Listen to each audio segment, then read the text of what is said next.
It started out as a typical Tuesday afternoon in my 11th grade English class, the kind of day where the only thing I'm worried about is making sure 28 teenagers actually understand The Great Gatsby. My daughter, Chloe, was sitting in the third row. I love having her in class, but it also makes me hyper aware of everything, especially when it comes to troubled kids like Leo. Leo was always the class clown, but lately his jokes felt darker, more aggressive. Halfway through our quiet reading period, I noticed Leo hunched over his bag at the back of the room. He was whispering to the kid next to him, and for a split second, the light caught something cold and metallic. My heart didn't just drop, it stopped. From my desk, it looked like the grip of a semi-automatic. I felt the blood drain from my face, and suddenly, the room felt like it was spinning. I looked at Chloe. She was just sitting there, completely oblivious, scrolling through her book.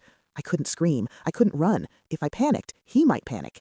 I stood up, my legs feeling like lead, and pretended to circle the room to check on progress. As I walked past his desk, I caught a clear view. It wasn't a toy. It was heavy, matte black, and tucked right between his notebooks. I felt a bead of sweat roll down my neck. My hands were shaking so hard I had to shove them into my pockets. I walked back to my desk, sat down, and pulled out my phone under the table. I didn't call 911. It was too quiet. He'd hear me. Instead, I looked at Chloe. I caught her eye and gave her the look, the one we use when something is seriously wrong at home. I scribbled a note on a hall pass and waved her over. It said, "Go to the office. Tell the principal to check his emergency texts now. Do not come back. Stay in the gym." She looked at the note, then at me. Her eyes went wide. She saw the terror in mine.